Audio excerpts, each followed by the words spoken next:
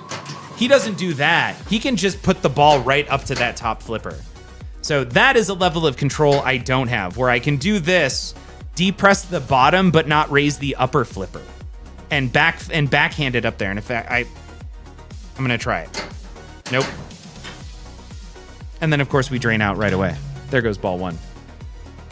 Havy Club, they are sugar cookies with they're very thin sugar cookies with a special type of icing she makes that hardens on top. So when I get them, because I have done everything possible to make sure that I get a box of these cookies. I have guilted her into working the entire weekend to build to make these cookies. But when I do, I will absolutely show y'all. Can you do that same thing on Kong? You can do it on almost any game that has upper flippers. You'll find that on some older games, you might have to get in there and mess with the leaf switches in order to leave a gap. Sometimes there just isn't a gap that allows you to control them independently. But there's almost always two leaf switches for independent control of the upper and lower flippers. So any game that has that typically has the ability to stage flip. All right, 1JP game down, 570 million, didn't make Visitor Center. Pinjamin, I was trying to show off something and drained one of my balls. We're still going to try and get there, though. Not giving up. He said.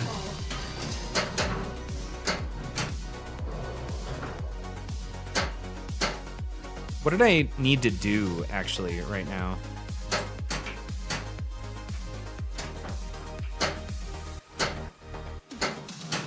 Oh, I gotta move the Nada Jeep. That's what it is. Nope.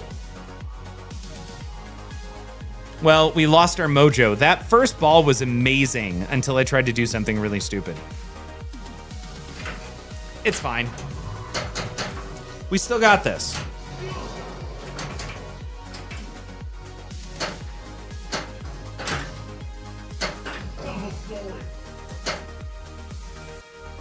We do need that shot. Something just happened. What was that? Can I backhand that? Yes, I can. That was awesome. All right, we're in the T-Rex paddock. I'm gonna slow the T-Rex down. I'm gonna go for chaos. Just like that. Boom, easy.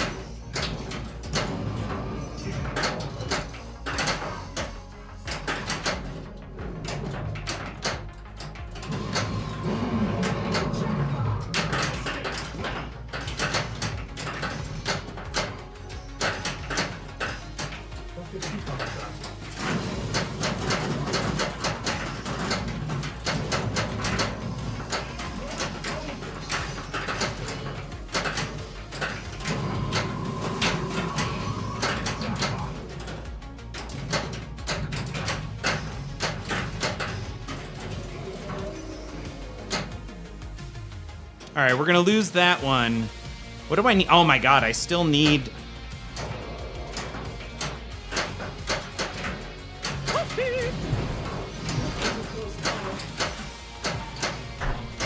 All right, somebody did something.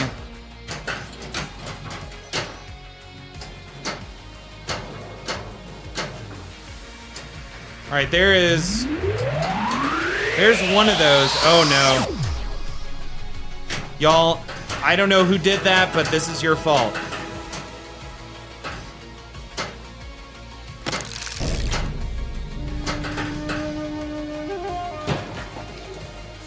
All right, moving the knotted Jeep.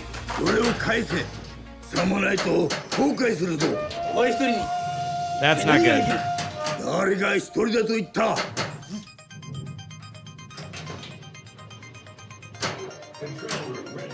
Darn it.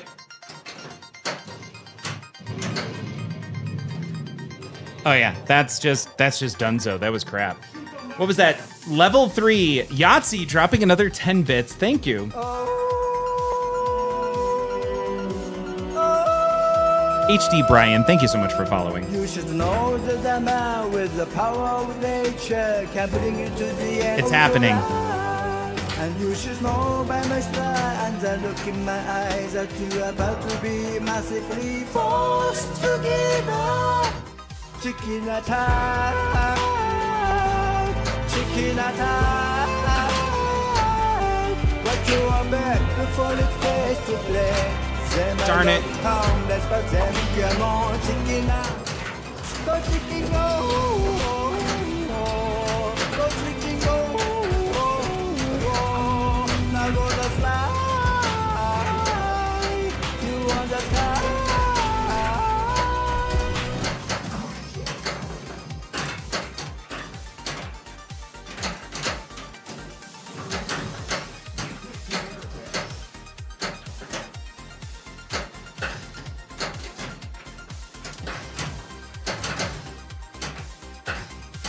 All right, helipad.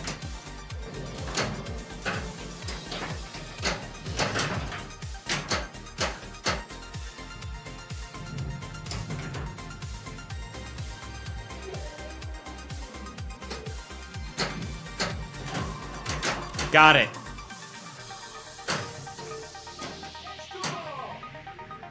Cool, we got our extra ball and we completed the T-Rex there. I don't think it was worth it, honestly. All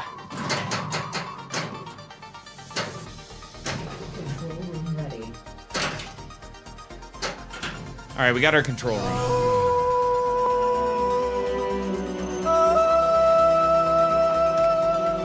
With the power of nature, you are never alone. Yahtzee, I'm gonna come back and keep using that voice.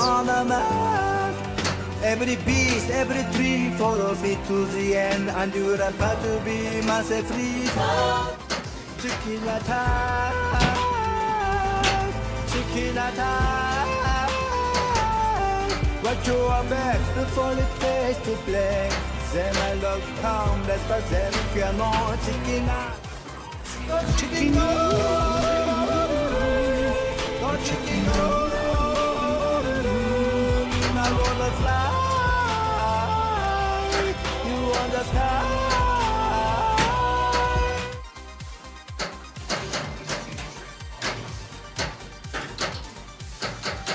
Oh no. And I have an extra ball. Like, I have gotten all of the luck in this game with no solid gameplay. Ping likes to give the STEM project kits as presents. Always something cool to build and learn. I like that. You know the one I bought 3 people Dungeon Crawler Carl for Christmas this year?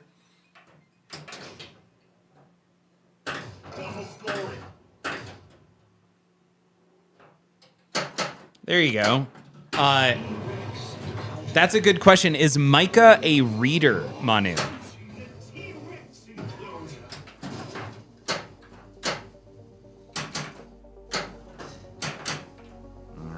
Oh my god, we need to hit that Nodigy. I need to hit it better.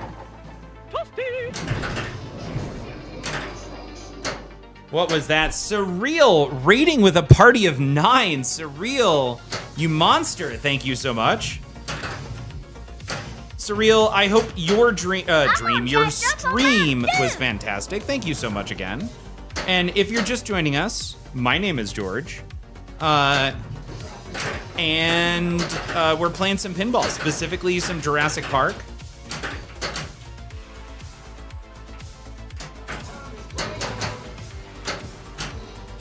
Which way's he going? Oh no, he went the other way.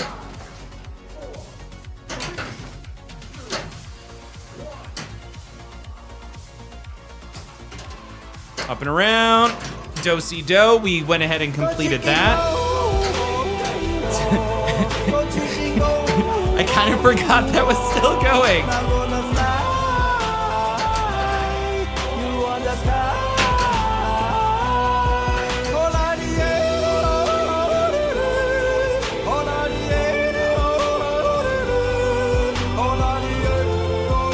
You could make a 4 and buy me one. Ah. Shaved, it is a fantastic book. I absolutely think if y'all have not gotten into Dungeon Crawler Carl, you should, because it is a very enjoyable time.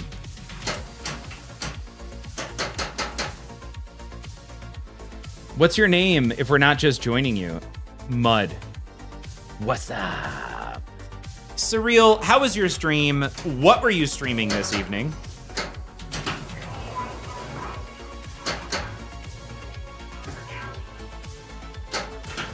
Got our control room going here.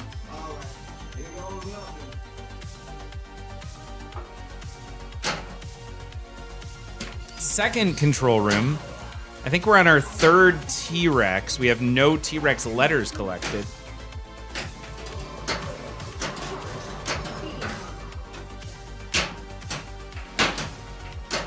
Saved that one. I may have overreacted. I don't know. What do we want to do? We want to collect another rescue. That worked out very well. Awesome. We need... Oh, no. We need to move the Nada Jeep is what we need. Beautiful. You know what? We're going to go for an extra ball here. No, we're not. We're going to light our out lanes. Oh my god, we lit our out lanes. That's awesome. Slow that sucker down. Let's go ahead and see if we can hit a set trap. We did. Look at that. Beautiful. Do we think we can slow that guy down? Sure. Yeah, that's obviously what we did. How about sneaking in there? We did. Not enough. We got to move the Nada Jeep here. And set trap. Got it. Not good. Helipad. Nope. Helipad. Got it. We're going to go left ramp to slow things down so I can find out where these shots are. Right ramp. Left ramp again. All right, we got one of our T-Rexes. Now we got to go back to helipad. Got it. Oh my god, that was so good. There's so much flow in this game. We're going to slow it down. Which way is he gonna go? So he is gonna go to the middle, and I'll have like 2 seconds to grab him in the middle before I have to go back to the helipad. Come on, come on. You can do this, Raptor. You can do it, you and me. Yes!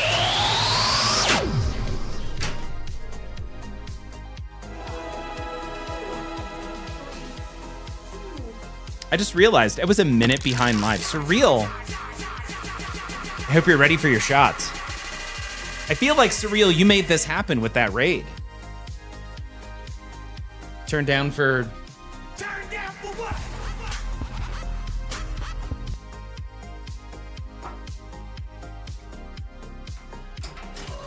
All right, what are we doing? Oh, no.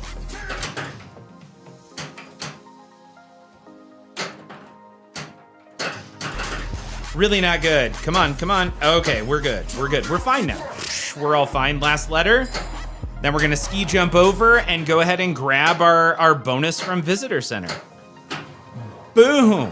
Man, we turned a completely awful game. Pinjamin, I forgot what you put up, but we turned this POS game into something salvageable via at least scoring at this point. We're probably in the 700s now. What brand of tequila are you drinking? It is a new tequila I've never heard of before. One that the store owner said they just got back from Mexico they found, I think they Columbused it in Mexico and brought back a case with them. It is so good. So I'm drinking the añejo of whatever that is.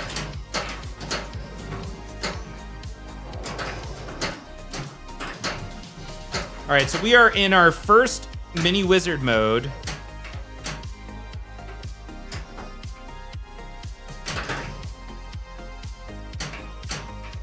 Just gonna let that go. We're gonna go left ramp to O shot. Obviously that's the route we go, but the second one is important because it's so tough.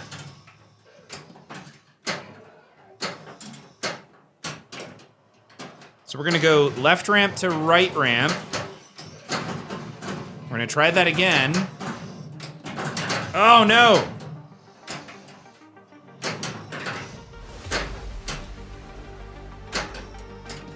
Got it. Woo! All right, but we're down to one ball. So we're gonna be a little bit calmer this time. We're gonna go middle shot. Not good. And we drain on ball 3. Whatever, it got better. 747 and then whatever the bonus is, 768. I'll take it. I got to run and press purchase on some of that last minute Christmas stuff. Thanks for the suggestions all. Manu, have a great night. Thank you so much for swinging by. Thanks for the raid. And on that note, stuff happened. Yahtzee, what are your initials? You are getting in here as the new Restore Power champion.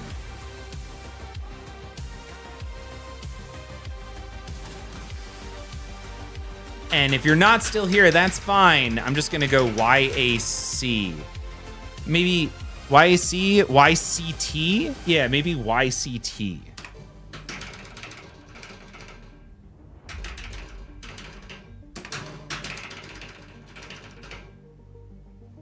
Yeah, YCT seems like yacht-ish. Although YZE definitely seems more like Yahtzee.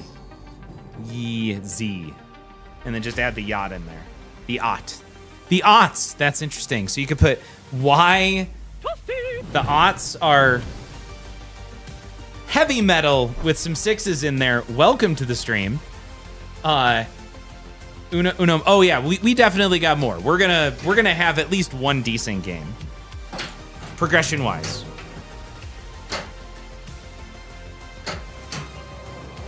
There's one. There's our C. Awesome, we're getting that one back. I'm gonna go ahead and lock a ball.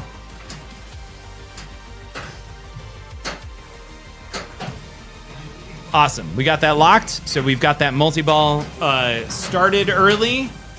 We're gonna go ahead and start our progression towards Visitor Center. Let's go ahead and hit some Jeeps, some Nada Jeeps. What do we want to hit? We want to hit this right ramp. Beautiful. Now we need to hit a set trap. Let's go ahead and hit left ramp and then a set trap here on the fly. Got it. Awesome. We could go for that O shot. Do we want to go for an O shot? I'm not really feeling an O shot right now. Nope, I'm not. We're gonna play it safe. We're gonna actually try and make some progress this time. We'll see what happens. Let's see what let's see what the gods of pinball do to us this time through. We're just gonna be patient here because it's gonna move to the middle for the collect. You've got these 2 yellow shots on the first paddock. So it starts off with the O, then it's 2 shots, and then you're gonna see them both move to the left one. And this middle shot is a much easier shot. That's all I had to do was say it's an easier shot. And screw you, George.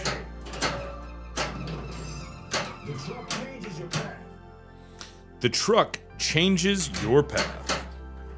Oh, we gotta move the Nada Jeep. Darn it. All right, so let's do that first. We don't want to attack Dilophosaurus. There's just no benefit to playing that mode. Ugh. And now we can't bring this multi-ball into... I wasn't paying attention to the T-Rex.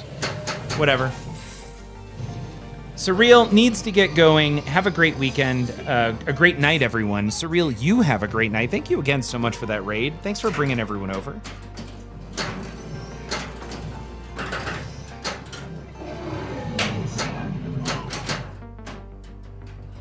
Cool, cool, cool, cool. Like where the game's head is at.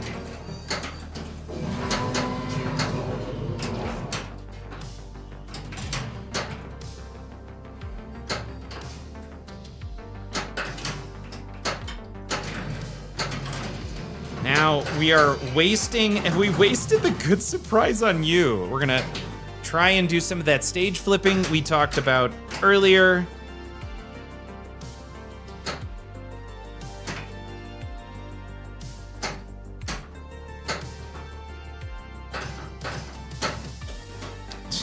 Thanks, game. All right, we are ready to actually start this mode now that we've got the Not a Jeep facing the right direction.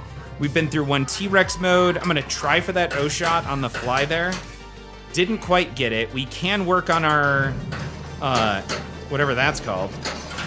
Let's bring in a control room, and yeah, let's see if we can bring Raptor into this.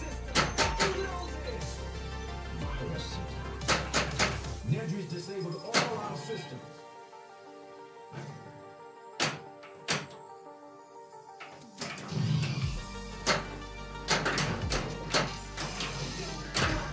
Okay.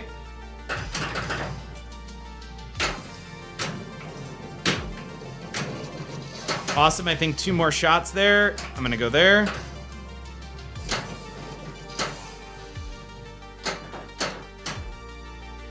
I am really surprised I missed that. I mean, am I really surprised? No, that is honestly par for the course for me. I can't believe we just hit an O shot instead of the left ramp. Definitely, you know, kind of what my night's like right now. Can we hit it now? Nope.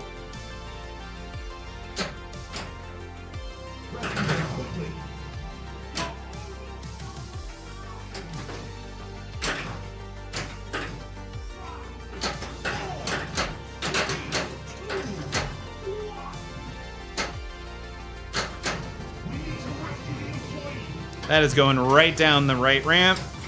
Oh my god. I mean, right down the middle is what I meant to say.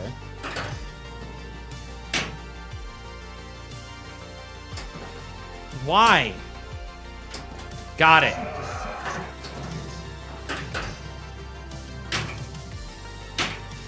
All right, that's fine. We don't really need that. That could have been so much more lucrative, but it's not. Extra ball? Nope. Let's light those out, Lane, shall we? Honestly, didn't get there. Cool, cool. We're now ready for a collect, I think. Yeah, there it was. Couldn't see it because that light's broken, but it was definitely there. All right, we're doing it this time, for real. No, we're not. Didn't happen. I mean, we put in the college effort, though, for sure. Do you know you can drop the upper right flipper while holding the bottom, like this? Do something like that? Like that? Yes. It's really funny you bring that up, though. We were just talking about that a little bit ago. Stage flipping. Look at that. Oh my god, we got the O shot. On time, on purpose. All right, we are ready to start our T-Rex. This is beautiful. We're gonna do it, and we're gonna bring in a control room, and then we're gonna stop the, oh, actually, we're gonna go for this S in chaos. Or this S is for sucks. Yeah, we're gonna wait to activate for now. Beautiful, we got the control room. We are gonna slow, we can't slow him down yet. Restore power. And all right, now we're gonna use that. Beautiful. What do we want? Now we want chaos. That didn't work. So we're gonna go there and tower shot. Yes. Now we need to get both of the set traps. Let's hit one there. Holy crap, that was a flying ball right there. Not what I wanted to have happen. Darn it, missed it by a little bit. I do want to hit the set trap, for real. There we go, got it.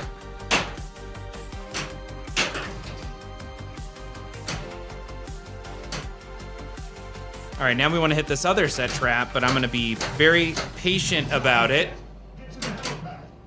And helipad, beautiful.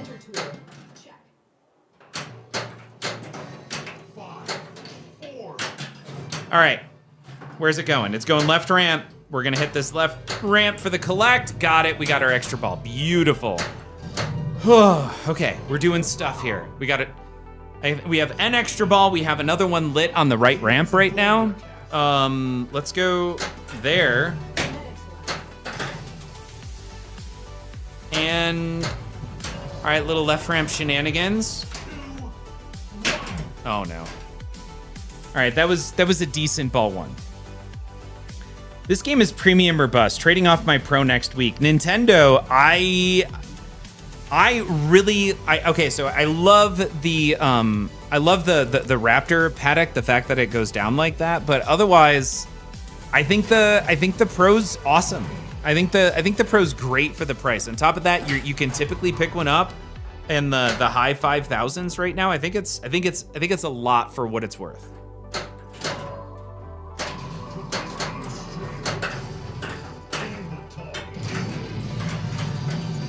We do have a T-Rex mode. Let's go ahead and start that. Awesome. We need one more map letter. Did not get it right there. Got it there. And there we go. Now we started a paddock. We're in our, I think, second or third T-Rex mode. I'm gonna go for this right ramp. It's both a rescue and an extra ball, although a chaos target. Let's go for chaos first. Oh no, that was bad. Got it. All right, so we're in our mode. We're in our T-Rex.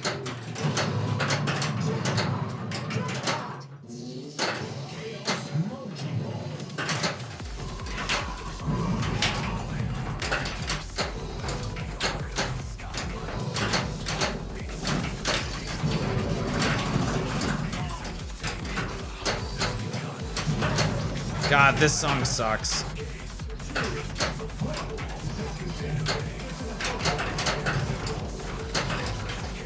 Oh my God, we got the light out lanes. That was great.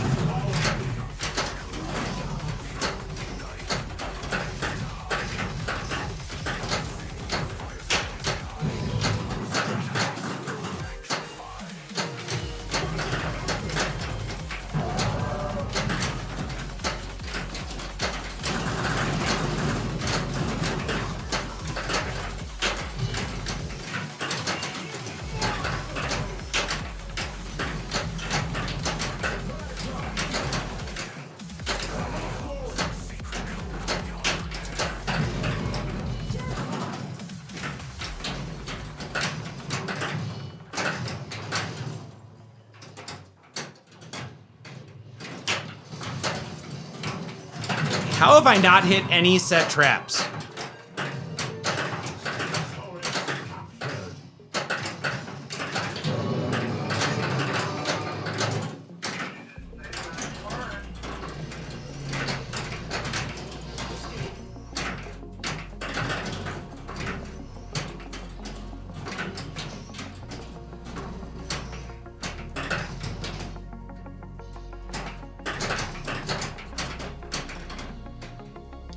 Wow. I have not hit one right ramp accidentally, nor any set traps that entire time. Let's separate. Sure.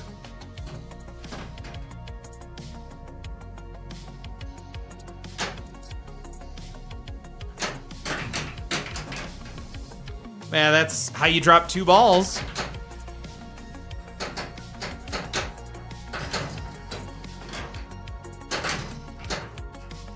And we timed out that mode on top of everything else.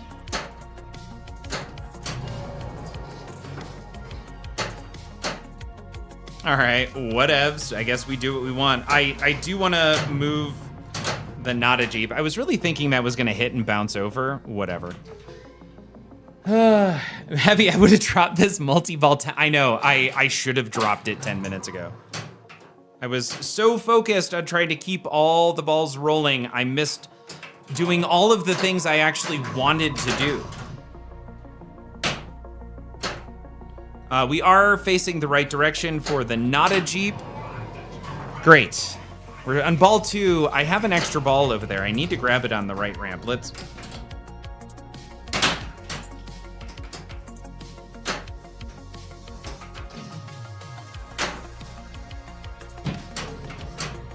All right, come on, right ramp. Nope, now I'm going helipad. Got it.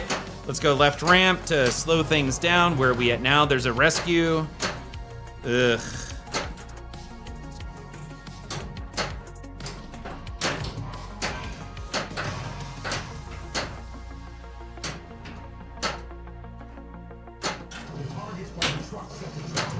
Okay, we now have to hit the set traps in order, left to right. It's really tough to grab it when the not a Jeep is facing that way. Awesome, so now we're gonna grab it here. Got it. Beautiful. Oh, crap. I really wanna hit that right ramp.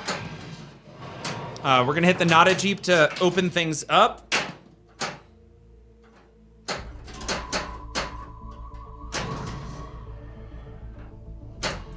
Where is it? All right, not a Jeep. You and me. Got it.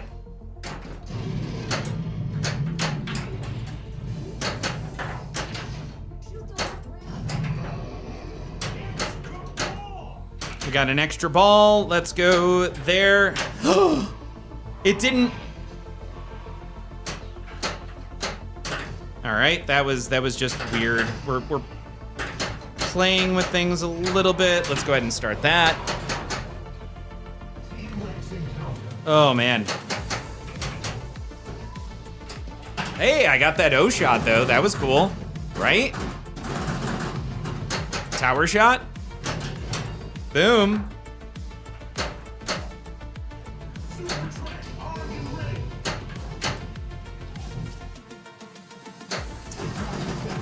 Awesome. We finally hit that set trap target.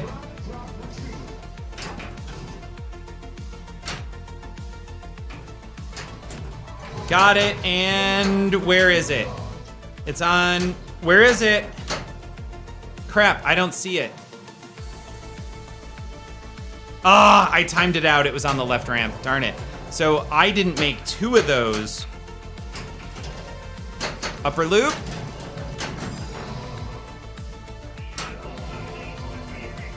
All right, so we're still in our T-Rex, which is why we can't start Visitor Center right now. Also, I think we completed Chaos again, so when we come out of this, we have our, I think, our second or our third control room available as well. Amiga Cami, welcome to the stream. Shaved, have a great night. Got to get up at 7. Thanks again for the stage flip info. You're the man. Shaved, thank you. Heavy says, man, I haven't played in months. JP being one of my favorite cabinets at my local spot. I really appreciate the commentaries. I was learning this game and am taking on a lot of knowledge from your play. Heavy, thank you. I appreciate that. Cammy, how are things going? How is life? How's Tasmania? And Nintendo Raimi, the Pro Raptor is a headache. It is, because it goes, you're definitely not wrong there. So I do prefer that on the premium, and you can disable the head. It's just a lot to pay for one feature. So if money's no object, yeah, I would take the premium. But the Pro is a lot of machine. And George, Brooklyn saying, should I get a Jaws 50th? If you're gonna get Jaws, the 50th is the way to go. I don't know why the Jaws is an enjoyable player. I I don't like that the wizard mode is easy to get to, but I enjoy playing it. And for whatever reason, out of all of Elwyn's games, that one feels like work. It's a long playing game that ends up feeling like work. But it's not to say not to get one. If you were gonna get a Jaws, I would go 50th or a Pro. And man, if you can snag a 50th with the really cool playfield and the armor, I say go for it. Nintendo Raimi, Deadpool pisses me off. I don't blame you there.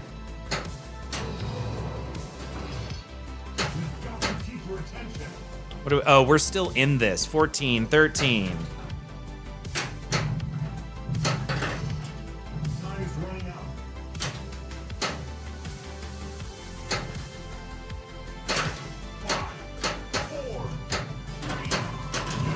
Oh, it didn't give me credit for that.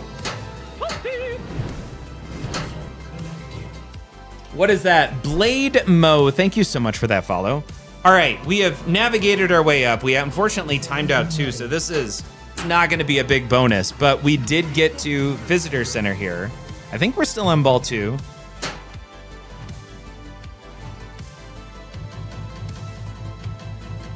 How do you get to the last guy? Mr. Impossible or something. Okay, Nintendo Raimi, I can walk you through the progression on Deadpool. That one is pretty straightforward. Ha! I say that and I got 191.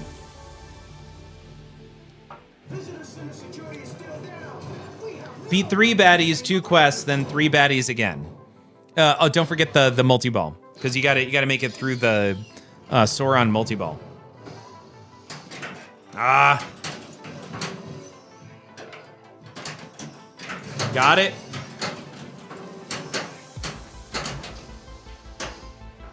Just gonna let this drain and now go for right ramp. Got it.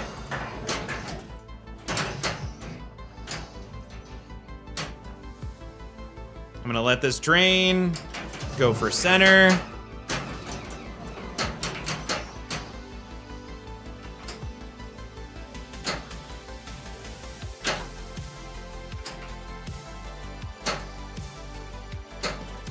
Got it. And now we're gonna do this over and under thingy.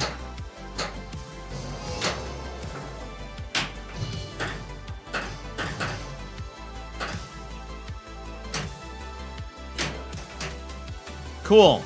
Now we're gonna try for the Raptor Tower. It was a little late. It's fine. Now we're gonna have to do the same thing, but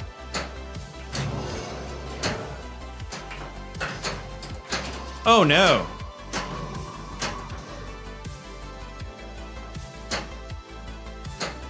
Oh no, that isn't what I wanted at all.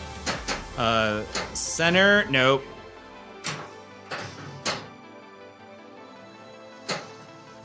Got it. Now we need Raptor Tower. Oh!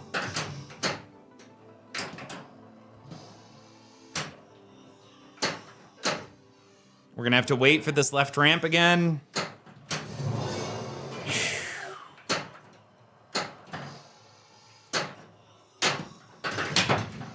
Okay, cool. Like where the game's head is at. Why?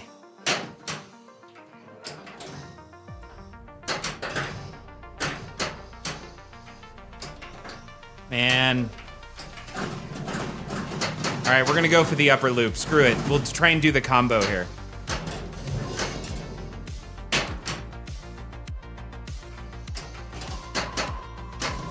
Why? Why am I suddenly missing? This is like my favorite shot. There it is. There it is. All right. Now we need to lock that shot there. Good. Now we need to lock the other shot just below it. We're gonna get that back. Don't worry. We've made it into the second phase.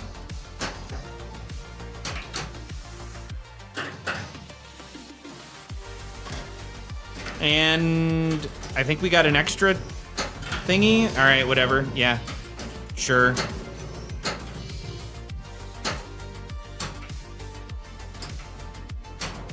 Cold storage, hurry up. Let's hit it.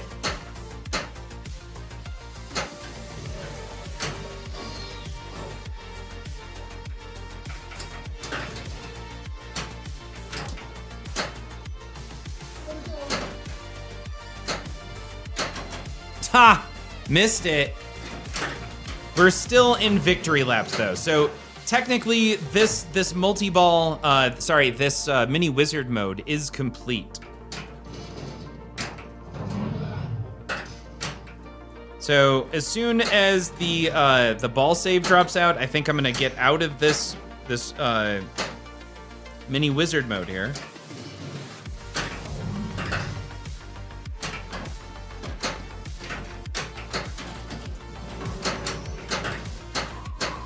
I really want to hit this escape.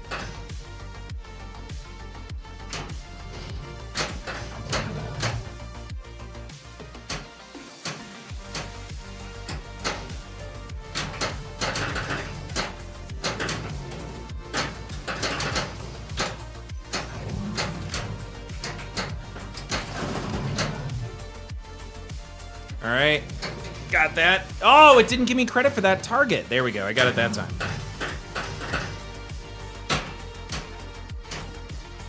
Man, I'm trying to hit that 2x. That 2x is impossible to hit on purpose sometimes. Let's see here. Okay, I hadn't made it through the... Yeah, you have to go through... All right, now that we're trapped up. So it's your 3 battles, right? And then after those 3 battles, you get into a Sauron multi-ball. Then you have to beat those 3 baddies again, except Sauron is helping. So it's a little bit more difficult. Also, you have to go through 2 quests, and you have to make it through Mega Crackalodonus Rex. I don't remember if Mech Suit Multi-Ball is required. I think it is, which means you need 50 or some 45 or however many weapons you need to collect in order to activate that. And after Mega Crackalodonus Rex, then you have to... Man, actually, it's been a while. It would be easy to show a progression chart on that one. Then there's the final. There's the clone multi-ball and then final battle. And final battle is very similar to Mega Crackalodonus Rex. Nintendo has yet to get to Disco Multi-Ball. The only way to get to...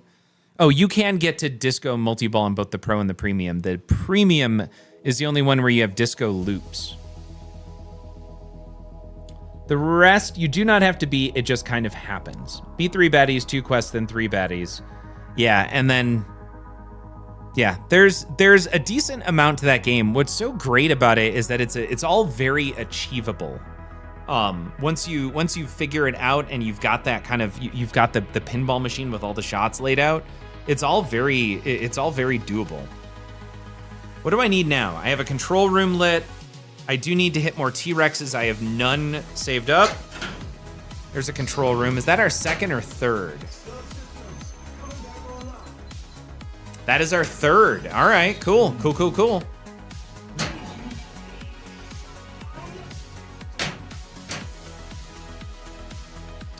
Let's go there to...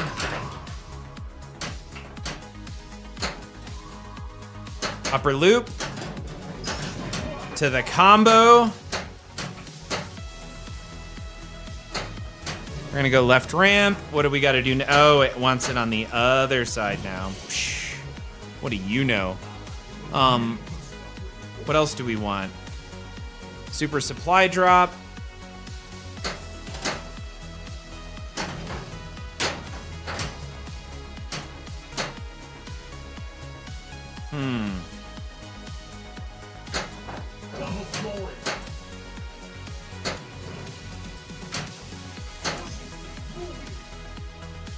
What do we want? We want to go here, and then let's go ahead and hit this right ramp.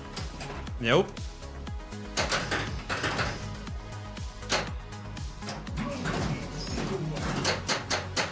Tower? Yeah, there's 10. 5 more to get to invalid naturally, or an organic invalid. Awesome. Ball lock towards another multi-ball there.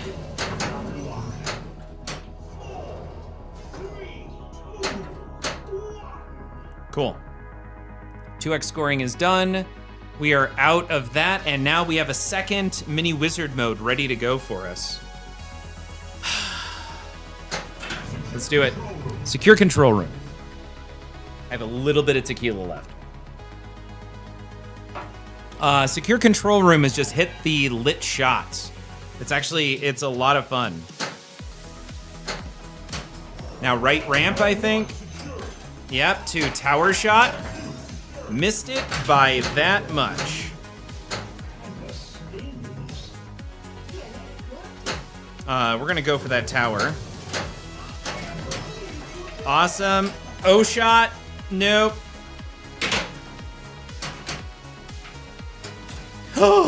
Almost got it!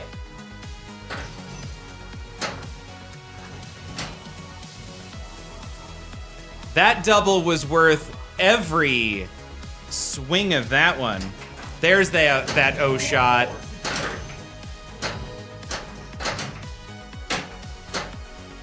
Crap, we need the upper loop.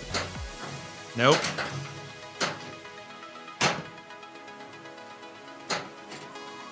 Upper loop, tough shot.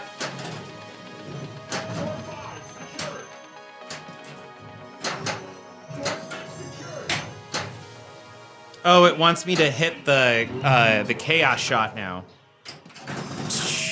Easy peasy, lemon squeezy. All day, easy.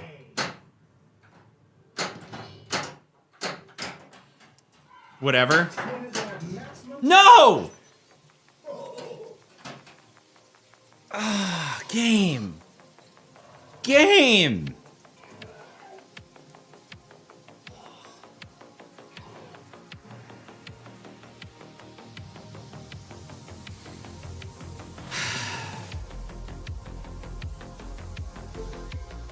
That ruins our chances at when dinosaurs ruled the earth. On this game. All right. I did move the machine a lot. We are very gently going to move it back.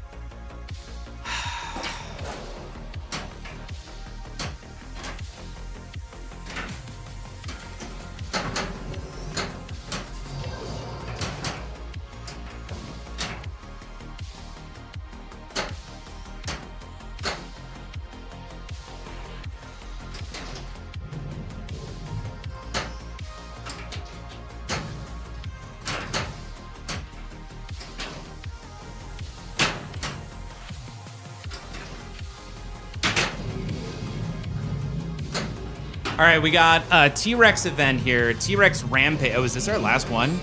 I think this is our last T-Rex. Missed the right ramp, but I did hit the missile target.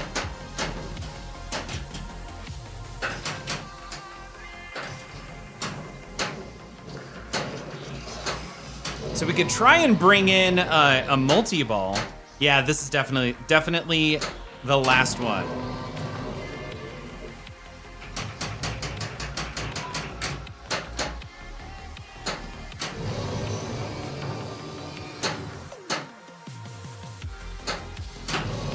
All right, T-Rex Rampage for 15. Let's see if we can do this again.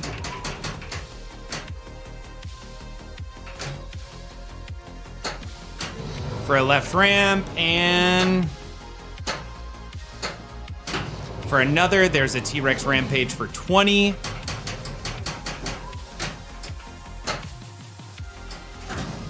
Crap. Had a good thing going, and we had to mess it up.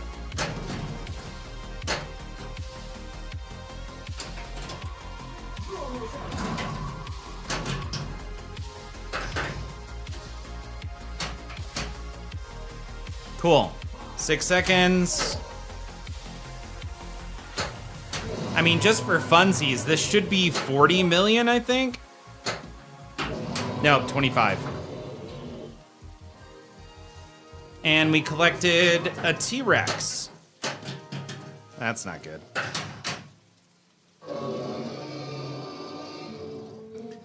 All right, what do we need? We need to hit the T-Rex, I think, 4 times, I don't know. There's one.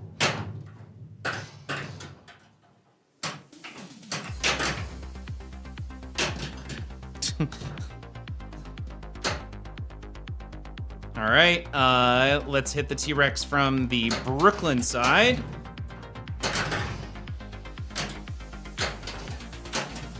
Not gonna count. It has to be a full rotation here, so just oh no. To be on the safe side, I'm gonna go all the way around and hit it there.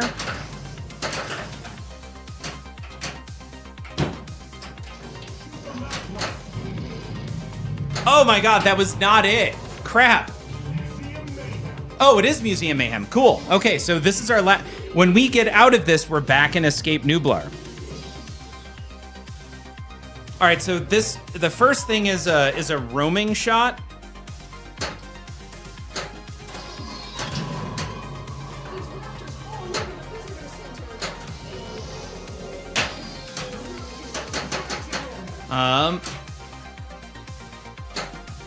Up and around now. Oh crap, it's a moving shot again. It's gotta be over here. I'm just gonna be patient and wait for it to go back to the middle, maybe.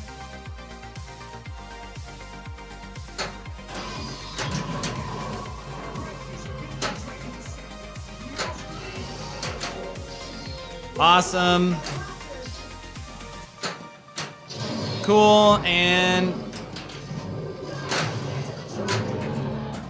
gotta get to the truck.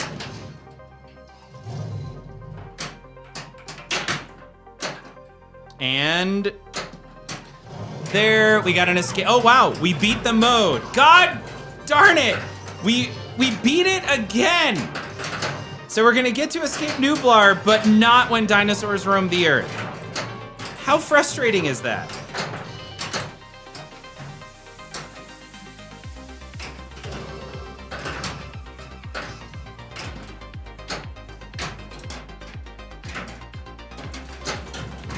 We hit an escape maybe, or something, I don't know. Now I just want to drain out of this so that way we can get back into Escape Nublar.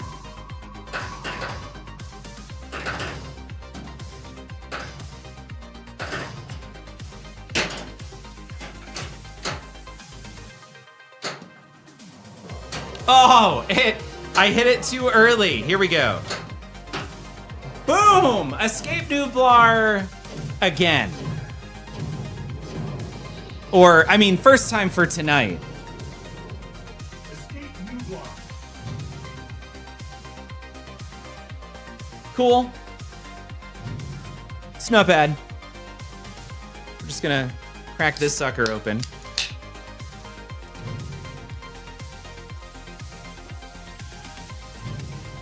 Good luck.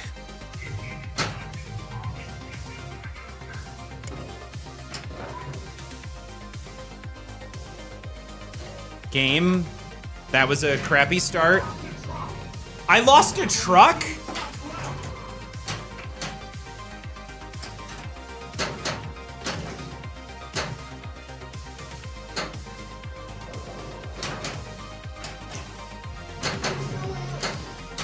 All right, we need this right ramp. We're gonna try right ramp again.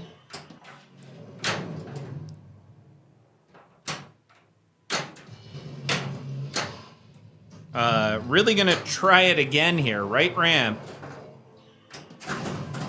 Come on. We added fuel just now. That's good.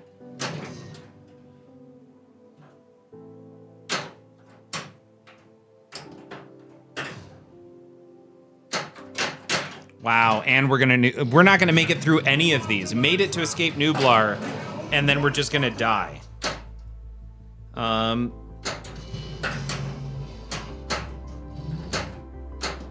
Just adding a lot of fuel. There we go.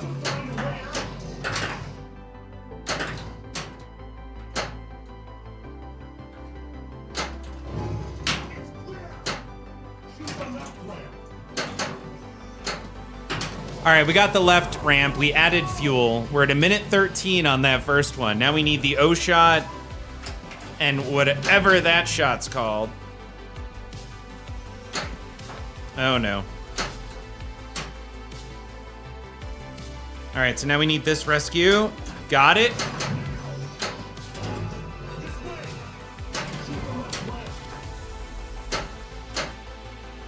Where do we want to go? Yes, we do want to go that way. Good.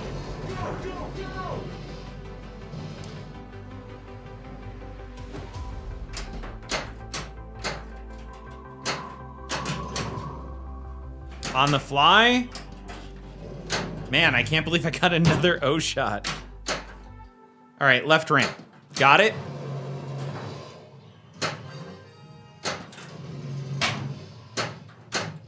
I'm gonna go left ramp, on the fly helipad. Come on, we got this. Nope.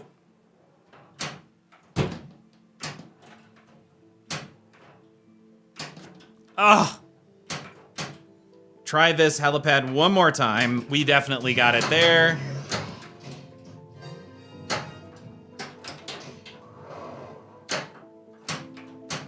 Awesome, we're gonna hit that shot. Cool.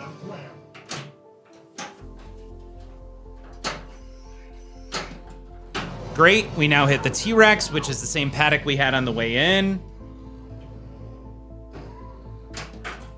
There's 1, 2, on the fly O shot. Nope. Gonna try the left side. Nope.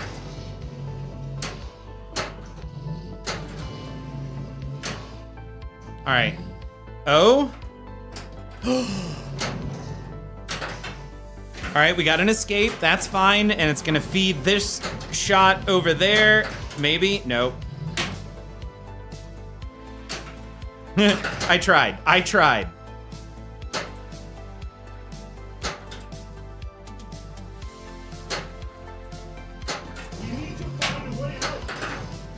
Oh no, we got 1 ball left. Nope. Or was that it? I think that was it. Okay. Benjamin, we did okay. Honestly, we sucked at the beginning of Escape Nublar. I could not find any shots.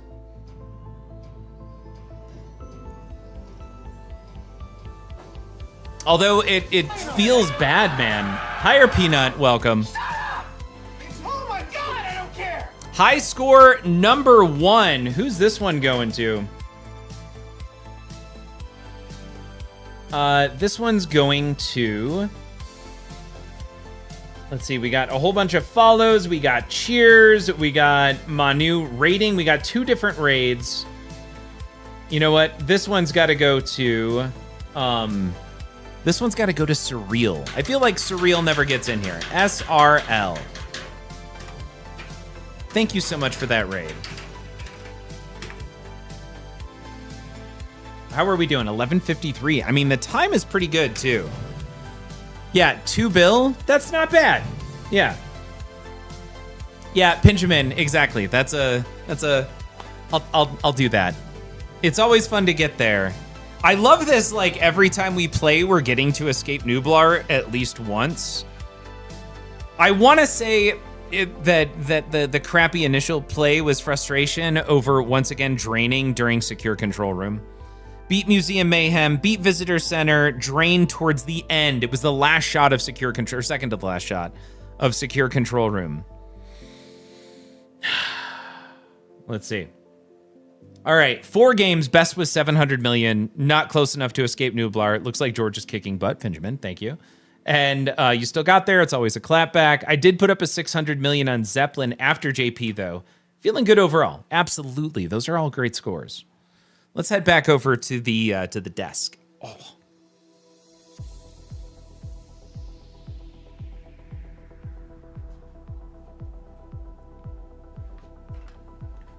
All right.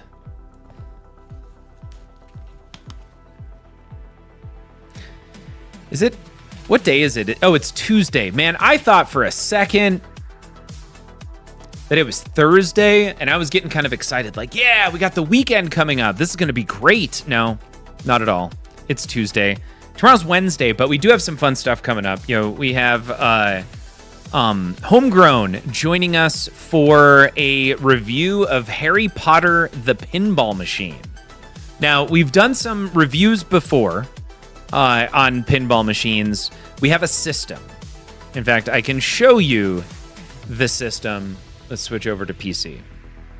So this is what we use. We ask some questions like layout. Does the layout feel cohesive and well thought out? And it's a yes or no. So you either get 1 point or nothing. Is it fun to shoot? Are the shots balanced well between difficult, medium, and easy? Is the layout fair? So those questions all end up with a total at the end, right? And layout is equal in terms of weighting to rules as it is to art, innovation, and engineering. And we have questions for all of those. And we're going to have Brent from Homegrown in tomorrow night. My guess is this will take about an hour or two as Stars into Dreams. I'm also a fan of Harry Potter. I'm interested to see how it turns out with the numbers, though. Because when you start to break it down, right, is there an appropriate amount of depth to the game? Man, there's a lot of depth to that game, right? So is this a game that will make for good competitive play? That's a really interesting one. I'm not sure it does. Is progression fun, right? So what are the differences between light turquoise and none? Honestly, Pinjamin, I needed to go through and I just changed some of the values. These were in the previous game. Those were all the ones that somebody marked as 0, and I just wanted, they were red, and I changed them. I was trying to change them all to this green. So we're going to go with a slightly darker green. I don't know where that green is. It's definitely not that green. Yep. No reason. No, your OCD is like I changed it earlier, but I couldn't find this green. So I don't know how to remake that green. In fact, here, let's just grab one of them. I can add. Can I source that? Nope. So it isn't like Photoshop where I can do a dropper on anything else on the screen. Oh, hold on. Yeah, there we go. There we go. Done. Can I drag this one up? No. Oh, no, it got rid of it. Well, that's crap. All right, let's try it again. Done. All right, so now we're going to go here, here. Awesome.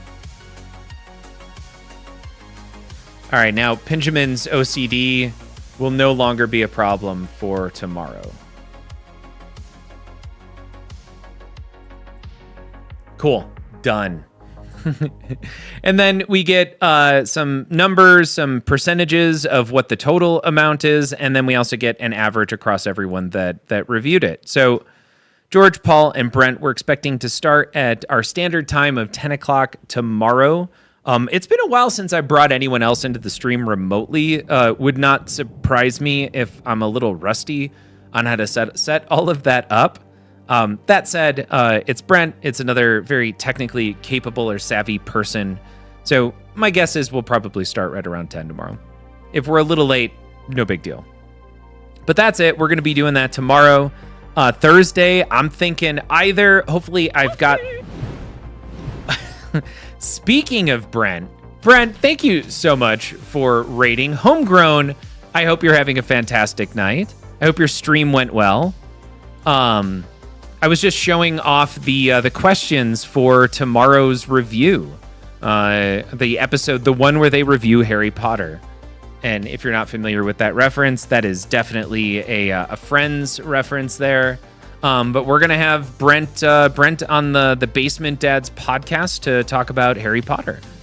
I've got 2 more episodes in the queue right now to be released for Basement Dads. One of them is the part 4 in the Spike 2 End of an Era. The other is a The Walking Dead review with the release or the launch. We'll see what happens with The Walking Dead. That was pretty brutal overall. Homegrown, I hope your stream was fun. What were you streaming this evening? I hope it was Harry Potter. Because that's what I would be playing right now if I could.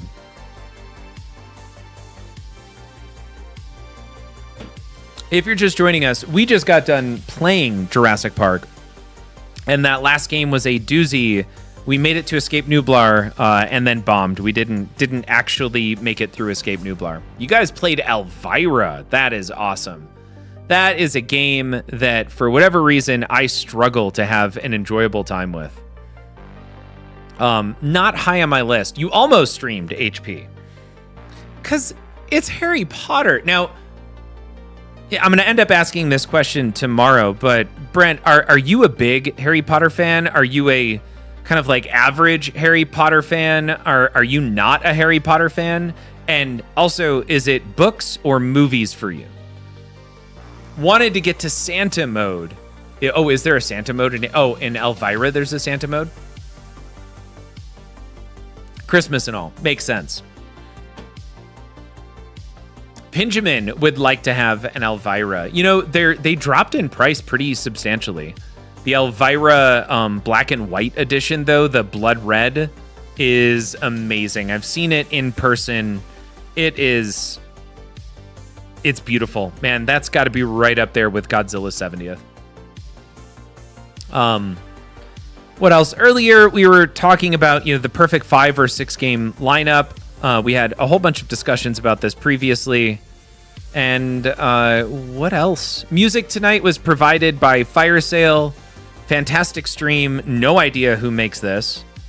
So if you're interested, here's a Twitch stream that just plays synthwave music 24/7. So weird. And what else? Okay, so Homegrown likes the books and the movies. I wouldn't say super fan, but the franchise means a lot to me because of nostalgia. Movies and books were around in a lot of moments in my life. Okay, cool. Now, what about Pepper? Where's Pepper on the HP scale? Because that's always kind of interesting. It feels like, and I'm making this up on the fly, but like the more I think about it, there's usually one big Harry Potter fan and one so-so or not a fan in a relationship. By any chance, is Pepper, are you the big fan or is Pepper the big fan?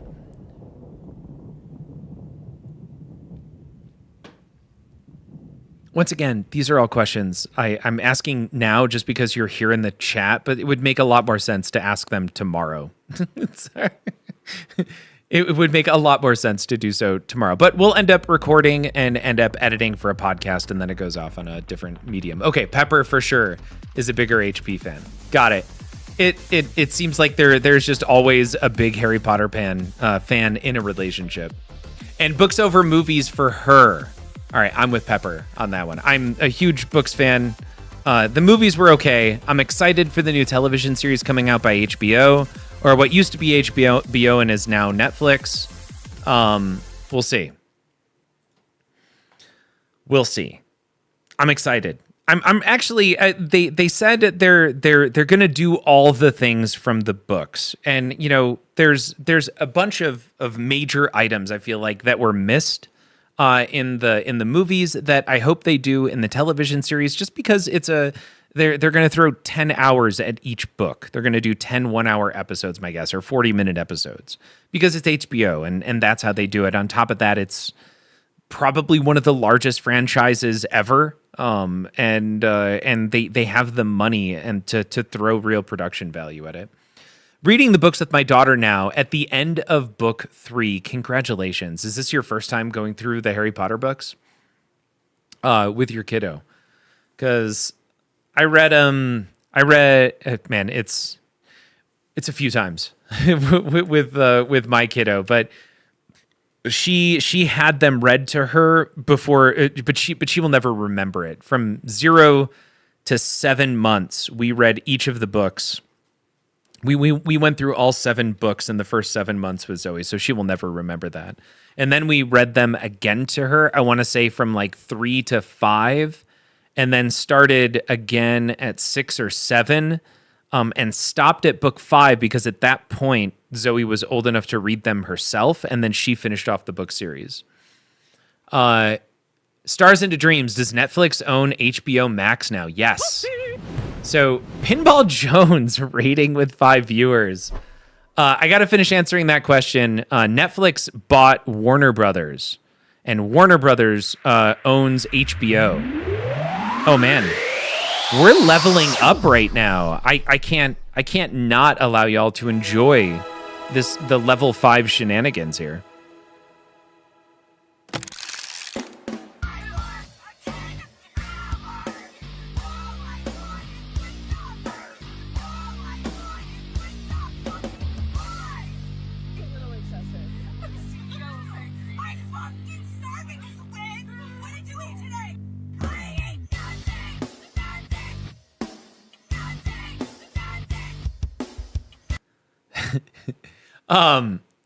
Pinball Jones, welcome. Paul, what was your best? I cleared 2 billion. And no, Benjamin, go ahead. It's fine. I have to separate the artist from the art in this case. I know it is such a big problem for so many people. I love Harry Potter. And as I said, in the same way that it was there for so many moments, as Brent described, so many huge moments for me in my life with Harry Potter that no amount of the artists themselves doing really awful things can it take away from, right? Because I went to the midnight releases for book 4, 5, 6, and 7. It was a major bonding kind of thing with my ex-wife at the time, when she got me into the series right around shortly after book 3 was launched. So, and as I said, I remember my kid falling asleep to me, like really getting into the voices as I read through all 7 books for the first 7 months that she was alive, right? Like that.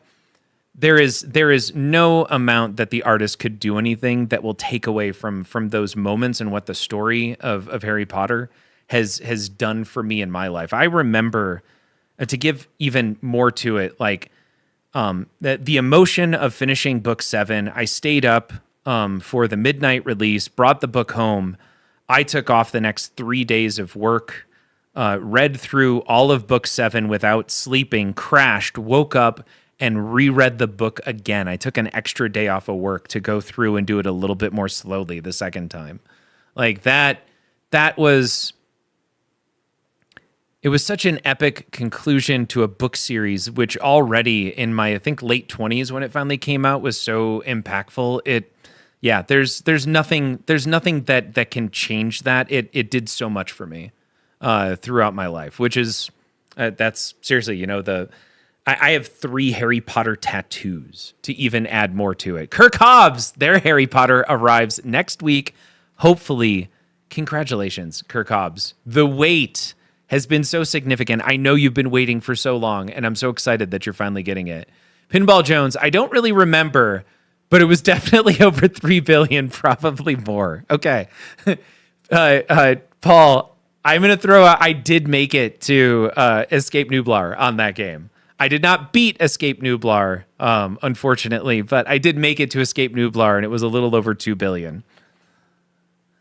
But got it. You definitely put over 3 billion, or somebody on the stream definitely did that. No, Jeff, unfortunately, I did not.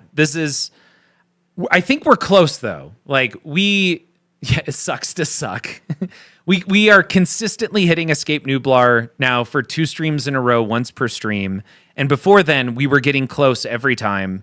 So it's kind of like once we've been there, I noticed this trend in how I progress in games to get to the end game. I get closer and closer, and then I get there, but I usually fail. And that's fine. By getting there, now it's less of a big deal to get there. So for whatever reason, I get there more frequently. And then now that we're getting there more frequently, eventually one time I'll get there and we'll be successful, and we'll finally get to when dinosaurs ruled the earth. But that is the goal. Pepper, welcome. I will happily tell you about all of I'm not one of those people that likes to hide their tattoos. Like from here all the way up, around the shoulder, down my back, and then across it's this way. and then across the chest. All of those are movie and book tattoos. They're almost all book tattoos. I have one movie tattoo, but I have Hitchhiker's Guide to the Galaxy here. On the backside, I have the snitch.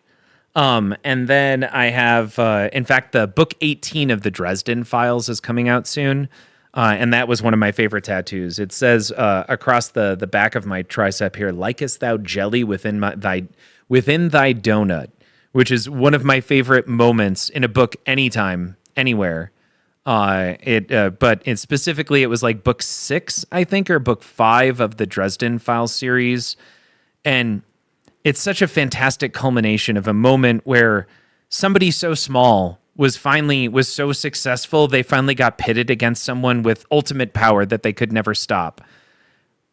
But they had a thing. They had a special thing that allowed them to distract that big baddie long enough, and there was mutual respect that existed between the two characters that I always appreciate. Like, I always love it when the bad guy respects the good guy or vice versa, and it was just a really cool moment in that book series. And then over here, I've got 2 Harry Potter tattoos. I solemnly swear that I'm up to no good. And then one of my favorite lines out of Harry Potter is when Barty Crouch Jr. as Mad-Eye Moody start just in the middle of class, in the middle of whatever he's saying, just yells, "Constant vigilance!" So it says "constant vigilance" around my arm over here. I love that. I also love the fact that Barty Crouch Jr., despite being, I almost said a dark friend. That's not it. I also have a Wheel of Time tattoo over here. But despite being a bad guy, couldn't see it in himself to be a bad teacher. And I love that about Barty Crouch Jr.'s character in book 4 specifically. Like, no matter what, it would have behooved him to be an awful teacher, but he couldn't do it. And he actually was the best defense against the dark arts teacher that I think Harry and that entire group ever had. And I love it. So there's that one. I also have from the Wheel of Time, "Blood and Bloody Ashes." Up over I have in my chest over here. That one says "Hack the Planet," which is fun. Oh, homegrown. Never thought about it like that before. Cool. That was my takeaway. It was somebody that could have done worse for people, but he took on a role and decided. And there was. I don't know enough about Barty Crouch Jr., and there isn't a ton of info about him in the series, but I imagine it's one of those, like, I like the cut of your jib moments with Barty Crouch Jr. He may have fallen in with some bad people, but I can always respect someone who does their job well, no matter the situation. And he did it very well. So I have There's No One Alive Who Is Youer Than You. Up across the side over here. I grew up with Dr. Seuss, love Dr. Seuss. I've read so many Dr. Seuss books to my kids. There's another, the artist can't ruin it for the art kind of situation for me, because the Butter Battle book to this day will be, I love that book. And it was very impactful to me as a kid based on, with my family and some personal things. But then with my own kid, Fox and Socks was just the most fun we ever had, trying to actually say that without failing at any point in Fox and Socks to my kid, and then she tried to do it. So Dr. Seuss definitely got on there. On the back, I have it's a quote from the Declaration of Independence, and then I also have "The enemy's gate is down." Now, who here knows what that quote is from? I should have just said the quotes and then asked if anybody knew what the books were. But when I say "the enemy's gate is down," does anyone know what book that references? Because that is, I think, my favorite science fiction novel of all time.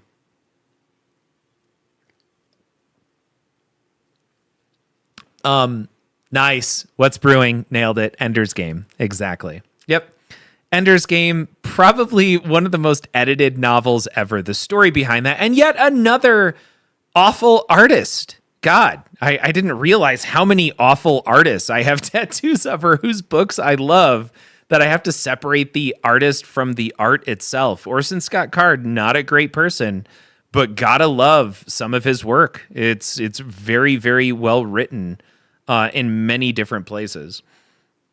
Yahtzee saying, if we can say that we can respect our enemies, then I will be the devil's advocate in this instance, and I'll say that I respect J.K. Rowling and respect your opinions regardless. Yahtzee, all good. Yeah, homegrown. I hate learning about my heroes. I know it's tough. You know, no one's perfect. And no matter who your hero is, they're still a human. And they're going to have life experiences and opinions and feelings, and when you're given the ability to talk to so many people because of success in one area, it likely means you're going to make a mistake in another. I love the idea of all of these people being perfect all the time, but they're not, because they're human. And we all grew up very, very differently. There's 7.5 billion of us, I think, on Earth right now, and no two of us are alike nor have the same experiences.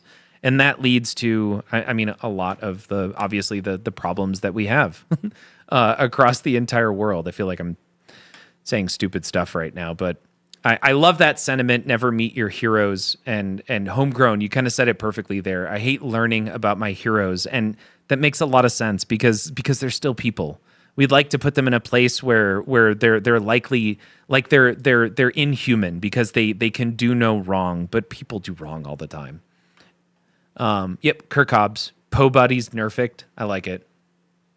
It happens. I get it, especially because books have such a way to have a lasting impact on your life. For me, Pepper, the exact same way. In fact, I got a spot, I think right here, and this is going to be painful, but I'll deal with it. But I've fallen in love with Dungeon Crawler Carl. So right here is going to be where God damn it donut is going. That's my next book quote. Let's see here. Homegrown says, it's funny how creation is different than the creator. Weird, but Kingsley Shacklebolt and the Chow Chang, I should have known. Homegrown, what are you getting at there? Kingsley and Chow Chang?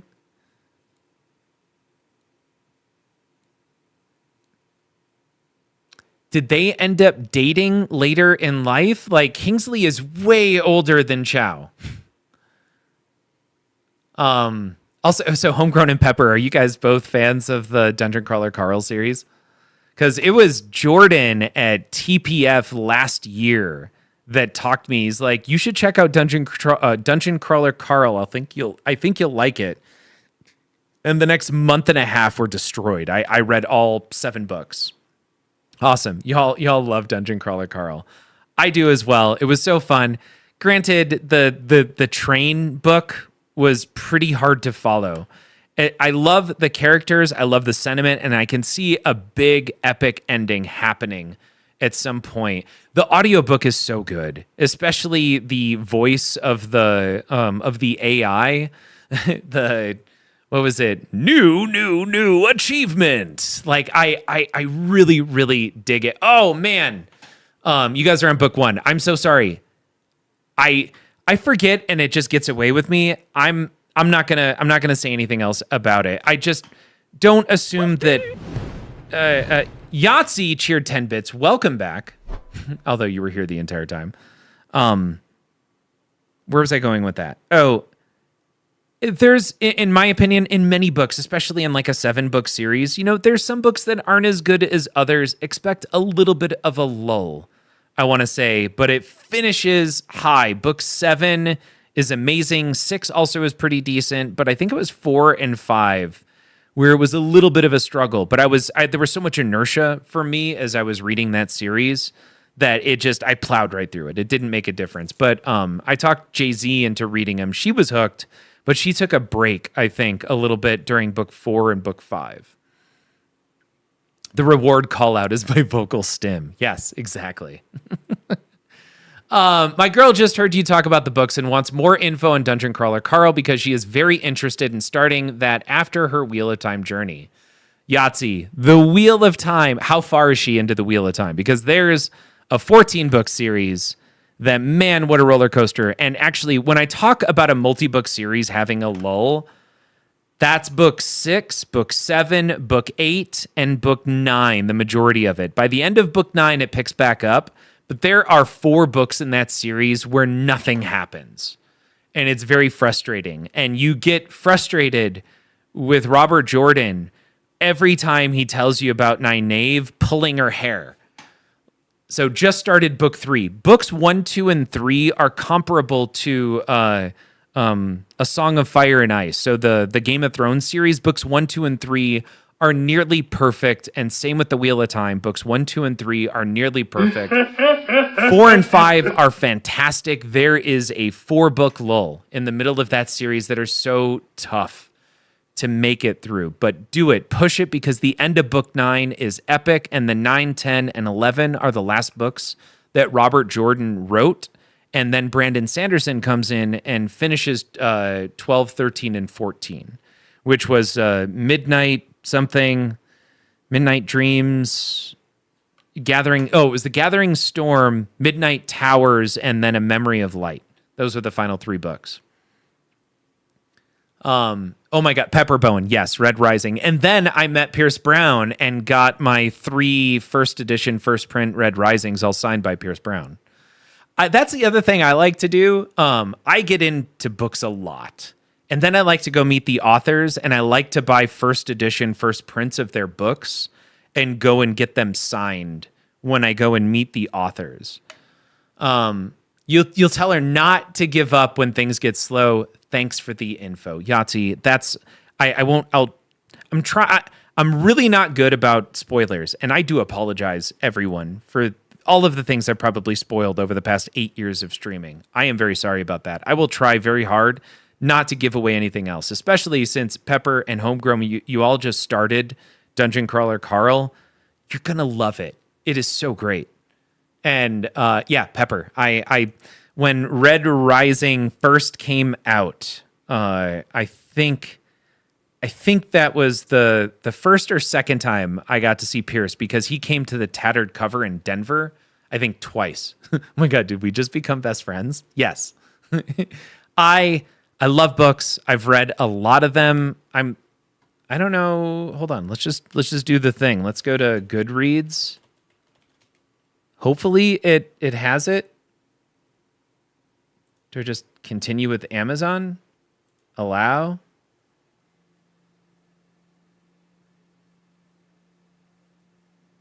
It's fun. I actually bought the very first Kindle that came out, like version 1 of the Kindle. And I fell in love with e-readers at that point, so I stopped reading physical books, but I still collect all of those. Yahtzee, throw in 10 bits again. My hat's off to you. I'm going to need you to shut the F up about buying first editions and getting them signed, or buying Dead Riders first edition signed. I'm trying to afford more pins. Thanks a lot, pal. So, I don't have audio set up on it, man. I could walk you through it. Like I have a Twilight first edition, first print, not signed by Stephanie Meyer. What is going on, Amazon? Just sign in.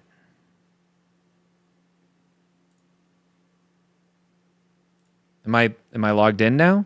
Come on. Yeah, there we go.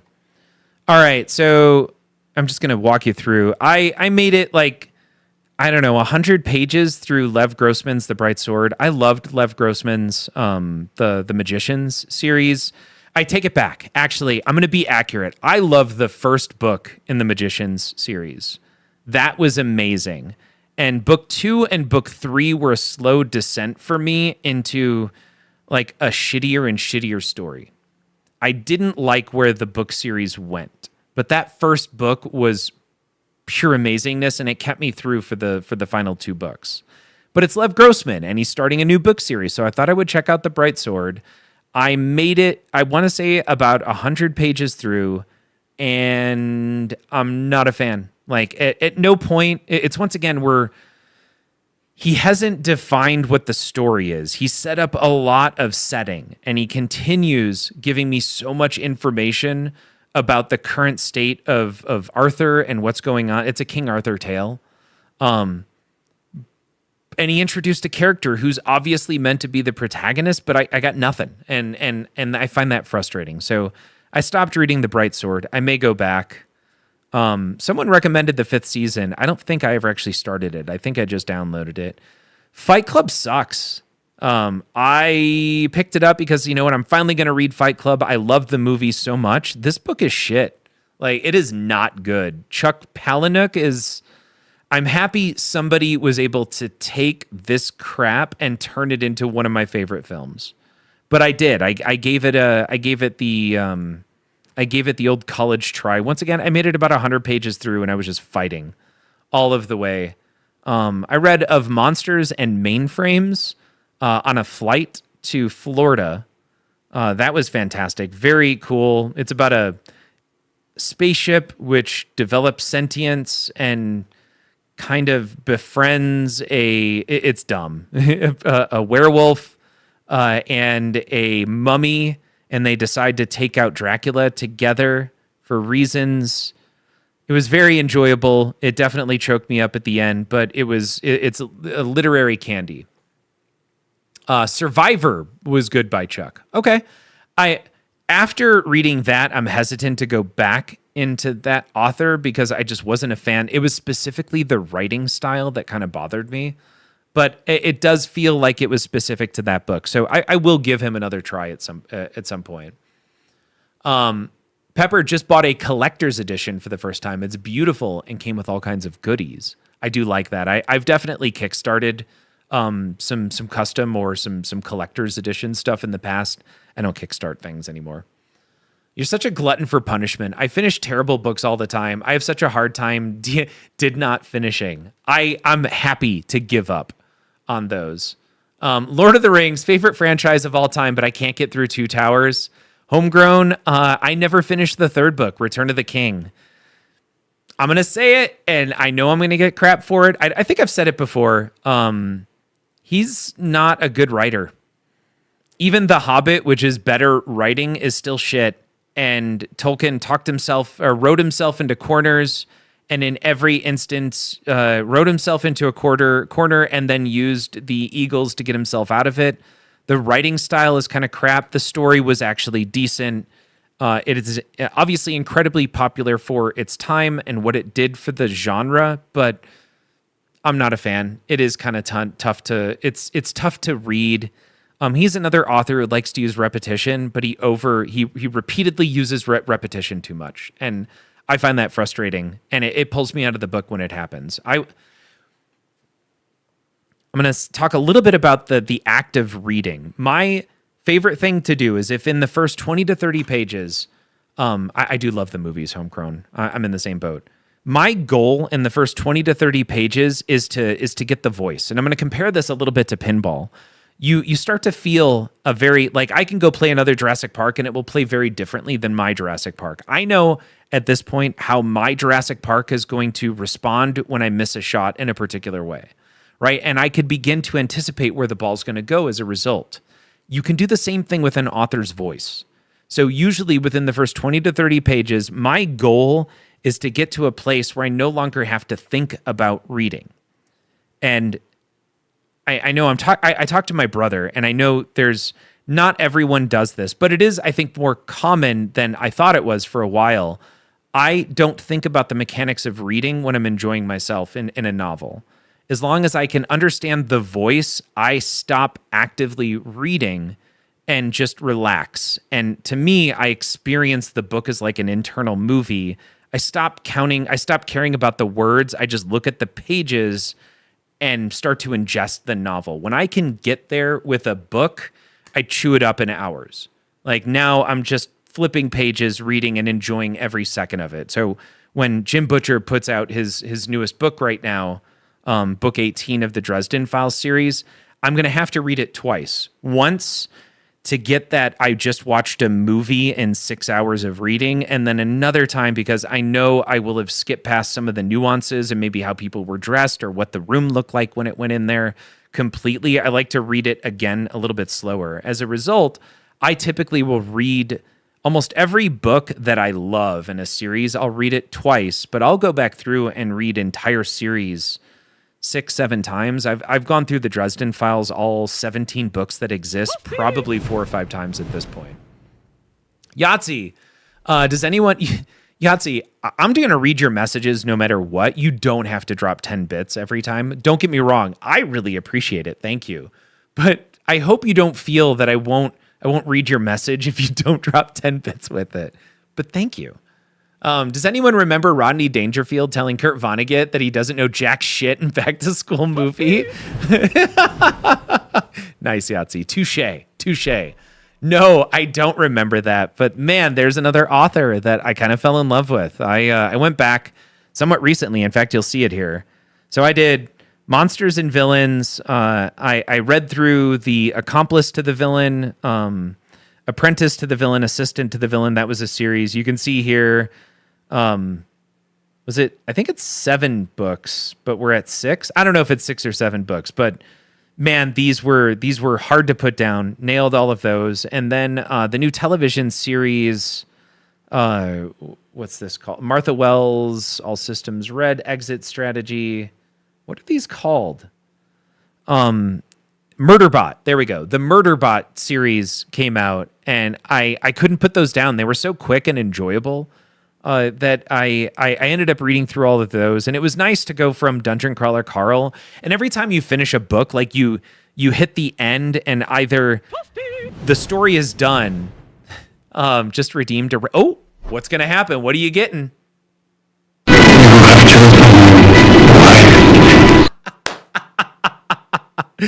Nicely done. Homegrown, that's your new sound when you the first time you chat on every stream going forward. So it's like a dopamine loss after you finish a book and there aren't any more to read with those characters if you really love it. So for me, it was almost kind of like a rebound.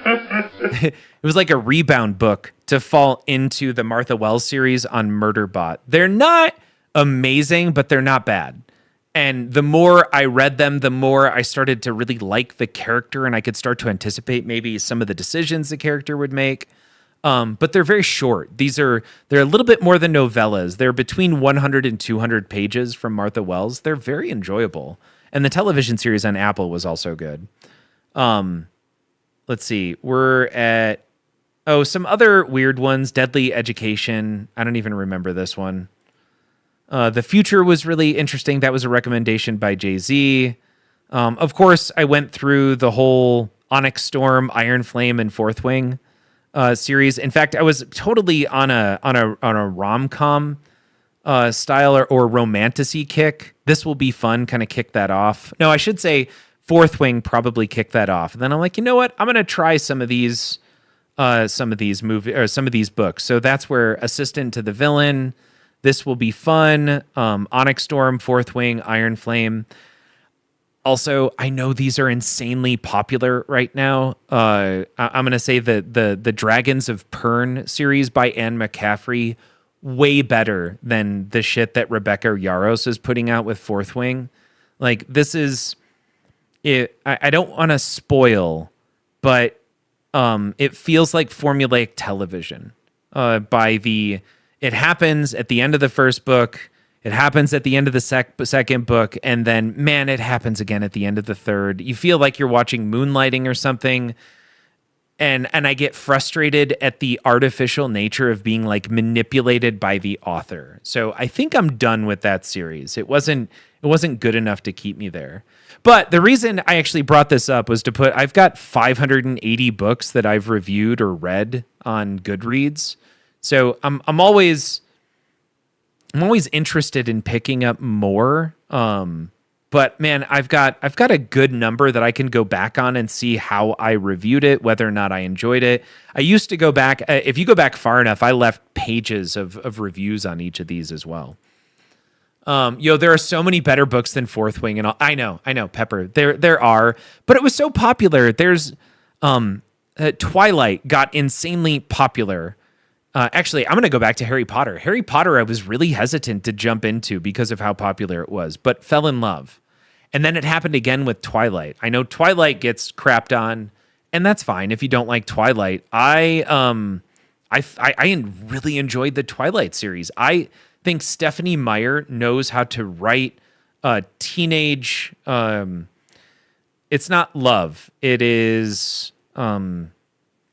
It's thinking it's love, but it's really just kind of the hormones making you really feel like you're connecting with another person. It's like the honeymoon stage of a relationship.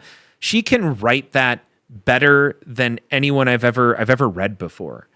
And on top of that, after the Twilight series, she did a book called The Host, and she did it again, where she really Infatuation. That's what I'm thinking of. And she writes teenage infatuation better than anyone I've ever read before. And I've read a decent amount of teenage trash, I would say.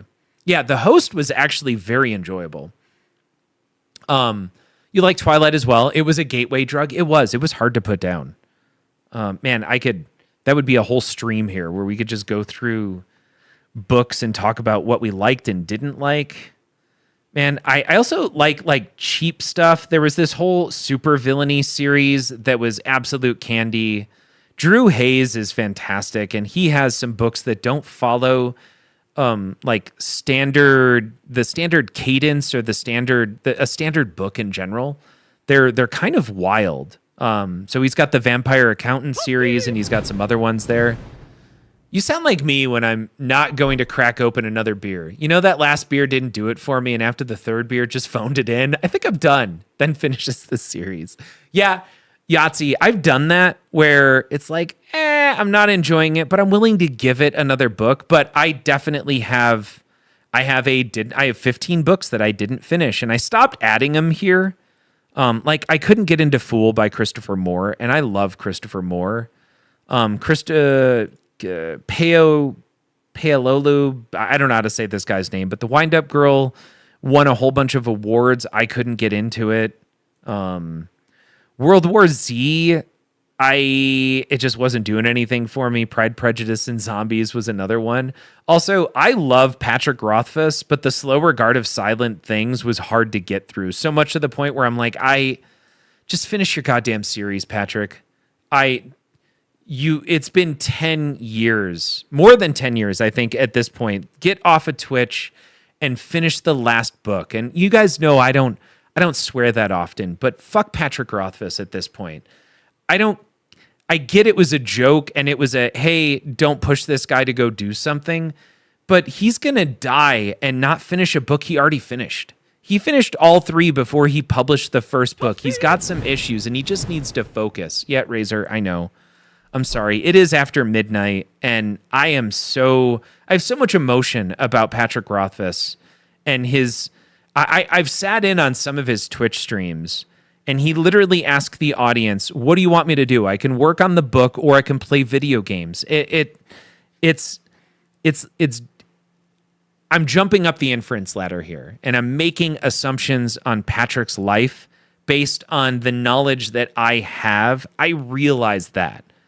But it makes me dislike him because he seems like he's just lazy. And that bothers me so much. Let's see. Have you ever read the book by the author Mike Jones titled Tippin' on 44s? No, Dom Hanks, I have not. First question is it science fiction or fantasy? Because I have a very hard time reading anything that isn't science fiction, that isn't science fiction or fantasy. After midnight, so you're letting it all hang out. Yeah, exactly. Nice song quote there. If those beers were books, the series, Yahtzee, I was really thinking because you only went 1 cent instead of 10. I was really considering not reading it just for the fun of it. But I'm going to go back. If those beers were books, the series would be finished tonight. Wait a second. What book am I on? Yeah. It's Houston Rap. What is... Dom Hanks, I don't know what that means. It's Houston Rap, tipping on 44s. All right, let's look at this up.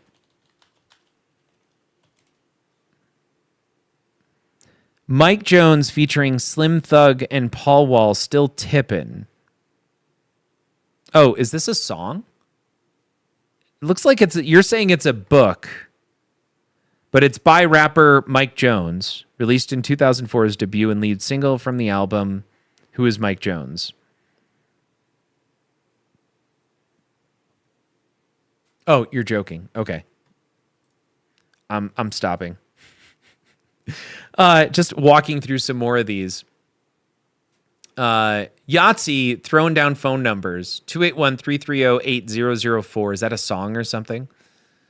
UGK is much better. All right. I think I've lost the context there on that one. I'm just going to keep going through. Hail Mary is amazing. Y'all, they're turning it into a film. It has that Ryan guy in it.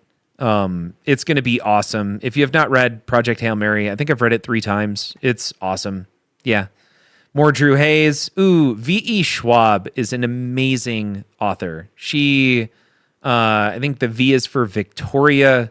She's just great. Every book she's written, I have enjoyed. The Invisible Life of Addie LaRue was very good. It almost made the tattoo quote line. There's something great in that about it's something along the lines of you don't care about the seconds left in life until you know there's an ending. And suddenly those seconds are so much sweeter. And it was a really great statement and it hit me well. But I think Victoria, and this is, if I could sit down and talk to her, I think she fell in love with the character and wasn't willing to let that character go when it was obvious the character needed to be gone. Like this needed to be a one-off book. And that's really interesting as a writer to get to a place where you fall in love with a character and you let the book suck a little bit more than it should have in order not to kill off a character. And that bothered me about this book, but it's still very good. They do have a major spoiler in the Hail Mary. There's a whole story behind that, Big Bear Will. They were vacillating between do we include it, do we not include it, and at the end they decided they were going to show off Rocky, because it changes the style of movie it is, and they didn't think they would get audiences interested without it. Also, Ready Player 2 after Ready Player 1, this was trash. It was a complete rehash. I'm disappointed in Ernest Cline that he took such an amazing novel with Ready Player 1 and followed it up with something so mediocre. I've read Battleground, I don't know, if I had to guess, probably 10 or 15 times at this point, waiting for book 18, which is finally coming out in January of this year. Dom just added a bomb in here. Hold on. Going back up. Oh, Stars, I missed your comment. So sorry. Have you ever read anything by Piers Anthony? Yes, I did. I read the first book of the Xanth series. It's comparable to Vonnegut, but fantasy-based. I recommend Demons Don't Dream. So I read Spell for Chameleon, and it was very enjoyable. So that's in here somewhere, I'm sure. If we go back far enough. That was probably 20 years ago now. Oh my God, I forgot about these books. The Harley Merlin and the whatever series. God, I got stuck on these. Once again, complete trash, but they were very enjoyable trash. Oh man, the Bobaverse. I forgot about that one as well. So for We Are Many and We Are Legion and all these worlds, what a wonderful and enjoyable science fiction series. That one kind of caught me by surprise. Another V.E. Schwab novel, Conjuring of Light. That was very good. What else? Oh, man. More Drew Hayes. This was... it was... Ty introduced me to Drew Hayes, and I went on a kick, and I just read everything. It was the Superpowered series here, and I just couldn't put that down. What was it? Neil Stephenson was another one that I really got into and I got frustrated with because Neil Stephenson does not know how to end a novel. He just stops writing as opposed to ending it well. Brandon Sanderson, of course, had to go through and read just about everything he's ever written. I've met Brandon Sanderson a bunch. I got to play everything I have, I think, is signed first edition, first prints with Brandon Sanderson. I've hung out with him a few times. I got to play Magic the Gathering with Brandon once a very long time ago. That was super fun. Yahtzee says, the Hail Mary movie is probably a remake of the movie about Notre Dame foosball tackling Hobbit, but doesn't have the same 90s fun about it. I can assure you it's not that kind of Hail Mary. If anyone wants a great easy read, I always recommend Piranesi. Let me look that one up.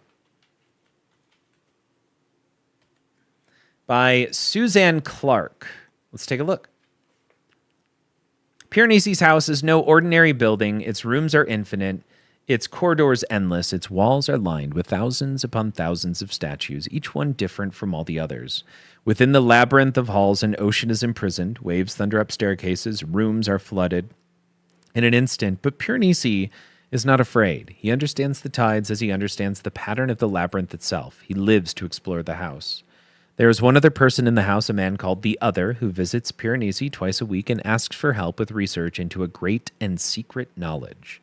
But as Piranesi explores, evidence emerges of another person, and a terrible truth begins to unravel, revealing a world beyond the one Piranesi had always known. We'll throw it in the want to read list. I feel like I've read something by Susanna Clark. I can't think of what it is, though, right now. Reamdy by Neil Stephenson was fantastic, and then his follow-up, The Fall, is fantastic. It's also prophetic in many ways because it talks about not being able to trust any content on the news or anything generated on the internet. George, I go from trash candy and then sprinkle in a serious or harder one. Yes, I do, Pepper. I do the exact same thing. So Neil Stephenson is typically my harder books that I try to sprinkle in. In fact, where it doesn't show what I'm currently reading. Yeah, 35 books currently reading. Follow Dodo was amazing. Once again, anything by Neil Stephenson is going to be a tough and very big read. It's a commitment. Also, the Akata Warrior and Akata Witch were just very different from anything I've ever read. It's like African tribal magic. It was very enjoyable. I think that author has continued on. Actually, I think she's a pretty big author at this point. But it started with the Akata Witch series, which was, once again, very well done.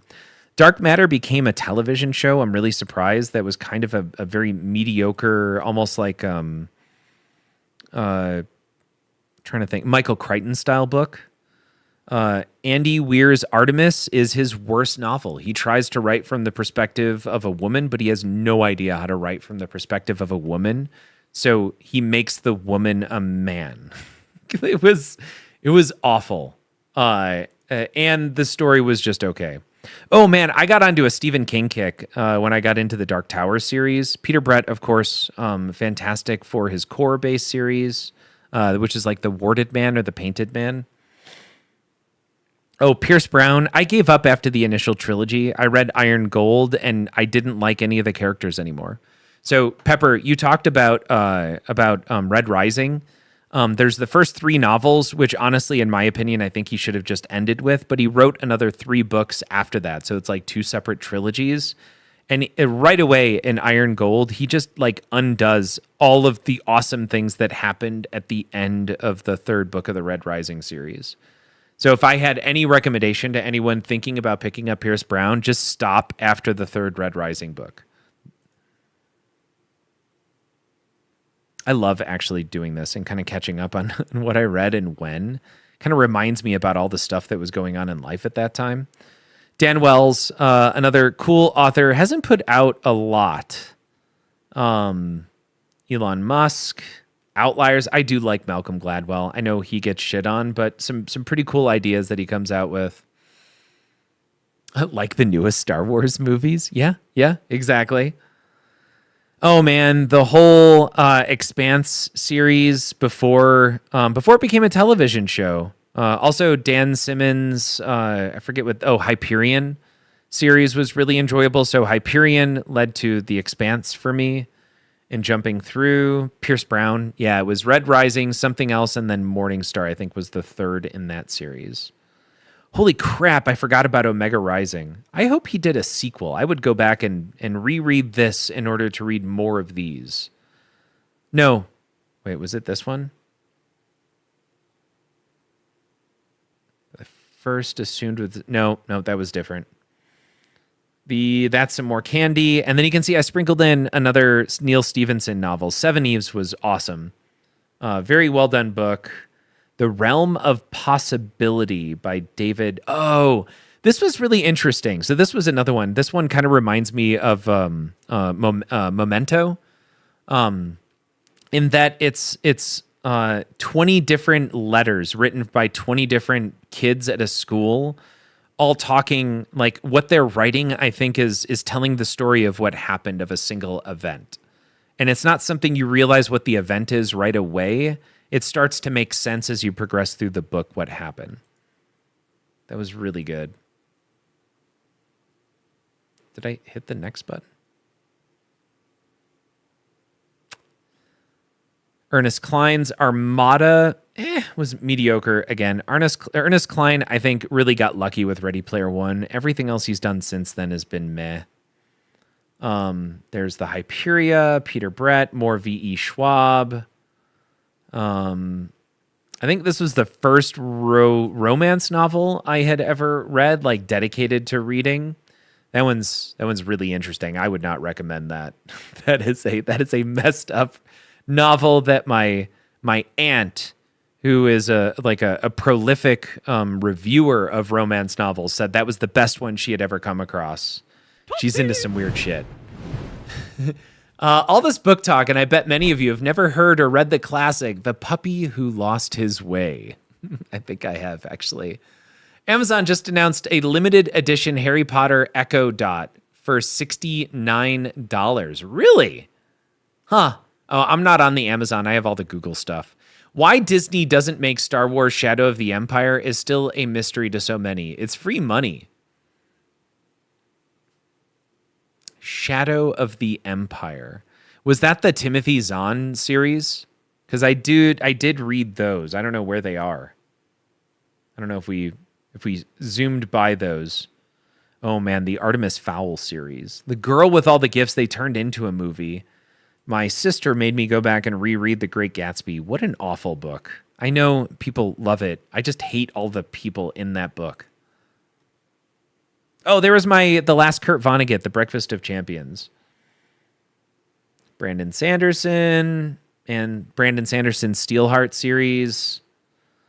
Bloodsong, who Brandon Sanderson, I think, taught Anthony Ryan, maybe.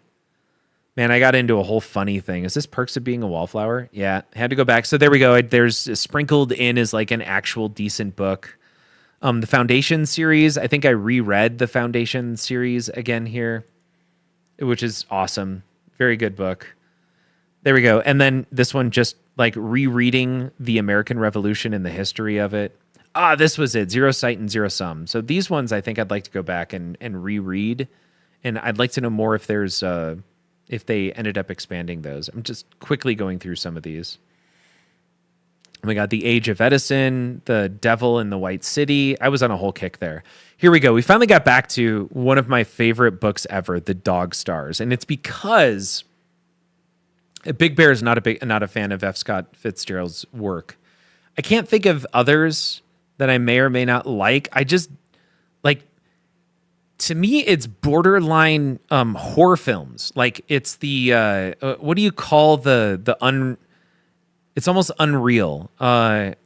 Uncanny Valley. There you go. I feel like he wrote the beginnings to me of Uncanny Valley. And that's the first time I've ever connected those dots and put words to why I don't like F. Scott Fitzgerald's book or The Great Gatsby. But I could see somebody making that, and I could see somebody turning Great Gatsby into a horror novel of like people overeating at the big parties he would throw, or like butchering someone by running them over with the car or something along those. I could see it becoming a horror film. But The Dog Stars by Peter Heller, I remember reading that and almost giving up on it because the author's voice was it was written so poorly. I felt like I was reading something written by somebody in 6th or 5th grade who wasn't very far in their career, and then found out it was intentional, all of it. Like, you find out after 4 or 5 chapters that the person who's the protagonist and the point of view, they survived an apocalypse and they were mentally damaged as a result. Like, they're scarred and they don't think and talk in a way that makes a lot of sense to many people who similarly survived this major epidemic. And I was happy at the time that I kept reading it because the story now suddenly was so much more engrossing to when that happened, when it was like someone turning a light switch on. I'm like, oh, that makes a lot of sense now. So I'll give something instead of 20 or 30 pages to grab my attention. I'll give a book now 100 pages before I finally file it. Pepper, as you said, on the did not finish thing. And it was because of The Dog Stars. Also, at the time, my best friend recommended the Cobra event, and I reviewed it. I gave it 1 star. Hold on. Do I get to read the Cobra event, my review of the Cobra event? I wanna edit my activity, edit my review. Where do I? Oh, there we go. Here we go. 1 star. I thoroughly disliked this book. It started by introducing a little girl and savagely killing her with a horrible nervous system destroying virus. Unfortunately, I was eating lunch when I started the book and lost my appetite, which has never actually happened to me. I'm 200 pages into the book and the character setting and descriptions are weak. It's like Preston followed a simple book writing formula. First introduce character, then describe character, describe setting, add something unique or personal. It felt formulaic to me. Next up, the pages and pages and pages of Russian, US, and Iraq bioweapons histories. I'm halfway through the book and almost nothing has happened before Preston has spent too much time giving a history lesson and raving about everyone's lack of security. At one point, he actually breaks the fourth wall to tell me this is all true. Overall, the book reads like a scary and disgusting Jared Diamond essay with a shitty story thrown in so it fits nicely under fiction in Barnes & Noble. Like I said, I used to actually focus on writing reviews for books. And this was, I think, the first 1-star review I've ever given to a book. And it happened to be my best friend at the time's favorite novel of all time. He was quite upset. Anyways, it's almost 1 a.m. That was a lot of fun. Thank you. I will happily talk books anytime. Obviously, we just went from, I appreciate the raid, but I was just about to end the stream to talking about books for an hour, despite I am the only one here physically talking. I appreciate the engagement with chat on the other side. I dig it all. I like just about everything. Occasionally I'll jump in and do standard fiction, but for the most part, I like science fiction and fantasy. I love a really cool idea. I love very enjoyable characters. And man, there's so many different series that to me are fantastic and I would love to recommend to people. So if you're ever looking for something to read, feel free to reach out as well. Y'all, have a great night. Let's go find someone to send all this raid goodness off to, and we'll be back on tomorrow with Brent from Homegrown to go through a Harry Potter review. I'm very excited. So tomorrow will be a Basement Dad's Pinball podcast, vodcast or live stream that will eventually get out onto the podcast itself, which is on all your favorite podcasting things. And y'all have a good night. See you, Pepper. I forgot how to end the stream. How do we do this?